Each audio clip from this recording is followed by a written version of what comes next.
Hello dear students and friend, આજના આપણા video લેક્ચરની અંદર આપણે વાત કરવાના છીએ એમકોમ સેમેસ્ટર 4.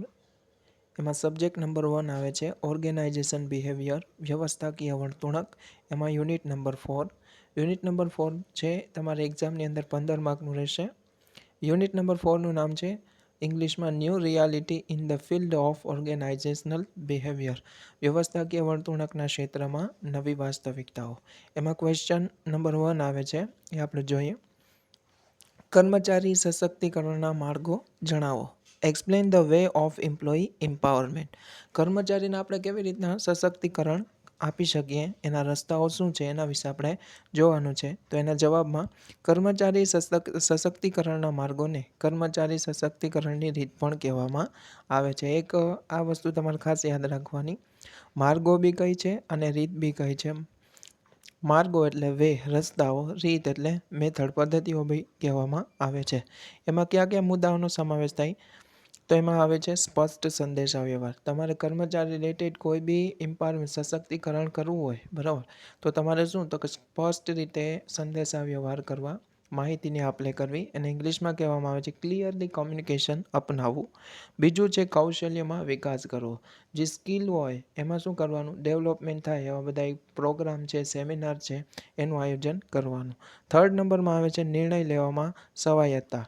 એમ્પ્લોયી છે પોતાની નિર્ણય લઈ શકતો હોવો જોઈએ. આ બી એક સશક્તિકરણનો માર્ગ છે. એટલે ટૂંકમાં કહેવાનું, ડિસિઝન જ્યાં લેવાના હોય, બરાબર, એમાં શું તો કે ઓટોક્રેસી આપવાની, autocracy in decision making. Fourth number આવે છે નિર્ણય લેવામાં ભાગીદારી, partnership in decision making. Company related, business related અથવા ઓર્ગેનાઇઝેશનલ રિલેટેડ કોઈ બી ડિસિઝન લેવાના થાય, નિર્ણયો લેવાના થાય, એમાં કર્મચારી સાથે ભાગીદારી અપનાવી. પછી કર્મચારીને શું તો કે માન્યતા આપવી, બિલીફ્સ આપવું. ઘણીવાર શું તો કે કર્મચારીને નોન ફાઇનાન્શિયલ રીતે, બરાબર, નોન ફાઇનાન્શિયલ રીતે તમે શું આપી શકો તો કે કોઈ બી એવોર્ડ આપી શકો, બરાબર, સારું કામ કરે બદલામાં એને સર્ટિફિકેટ આપી શકો, બરાબર, કંપની અંદર સારું પ્લેસ આપી શકો, સ્થાન આપી શકો. જેમ કે નાના વર્ગનો કર્મચારી હોય, પોતાની કામગીરી સારી હોય, તો એને આપણે શું તો કે આગળના વર્ગમાં બઢતી બી આપી શકો, એટલે માન્યતા, બિલીફ્સ આપી શકો. પછી પુરસ્કારોની અંદર બોનસ છે, બરાબર, પછી કંપનીમાં નફામાં ભાગ છે, બરાબર, એટલે ફાઇનાન્શિયલ રીતે પુરસ્કાર બી એને આપી શકો, બરાબર, એને એવોર્ડ કહેવામાં આવે છે. આ બી એક કર્મચારી સશક્તિકરણનો માર્ગ છે. સાતમું આવ્યું છે પરિવર્તનશીલ કાર્યનું વાતાવરણ. જે એન્વાયરમેન્ટ હોય બિઝનેસનું, એ કેવું હોવું જોઈએ, ફ્લેક્સિબલ વર્ક એન્વાયરમેન્ટ હોવું જોઈએ. સમય અને સંજોગ મુજબ અથવા પરિસ્થિતિ મુજબ શું તો કે કાર્યની અંદર બી ચેન્જ થઈ શકતો હોવો જોઈએ. આ બી એક કર્મચારી સશક્તિકરણનો માર્ગ છે. પછી આઠમું આવે છે ધ્યેય નિર્ધારણ, ગોલ ડિસાઇડ. કર્મચારીને કંપનીના, બિઝનેસના, વ્યવસ્થાના ગોલ જ ખબર નહીં હોય તો કાર્ય કેવી રીતના કરી શકવાનું, બરાબર, તો એને સશક્તિકરણ કેવી રીતના મળવાનું, એટલે ક્લિયરલી શું તો કે ધ્યેય નિર્ધારણ,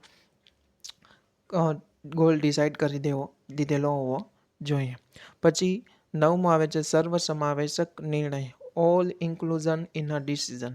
જ્યારે નિર્ણય લેવાની બાબત થાય, આગળ આવી ગયું કર્મચારીને ભાગીદાર બનાવવા, બટ જ્યારે નિર્ણય લેવામાં થાય, એટલે નાના વર્ગના કર્મચારીથી માંડીને કંપનીની અંદર મોટા વર્ગના કર્મચારી, મીન્સ કે ઉચ્ચ કક્ષાના અધિકારીઓ, નિમ્ન કક્ષાના અધિકારીઓ અને વચગાળાના જે કર્મચારીઓ, તમામ કર્મચારીઓને સાથે મળી અને નિર્ણય લેવાનો, એટલે બધાનો સમાવેશ કરી અને નિર્ણય લેવાનો થાય બધાના હિતમાં. આ બી એક કર્મચારી સશક્તિકરણનો માર્ગ છે. 10મું આવે છે સંસાધનો, સોર્સિસ. કંપનીમાં, બિઝનેસની અંદર જે બિઝનેસ કરતા હોય એના રિલેટેડ સંસાધનો, જે સાધનોની જરૂરિયાત હોય એ પૂરતા પ્રમાણમાં ઉપલબ્ધ કરાવવા, બરાબર.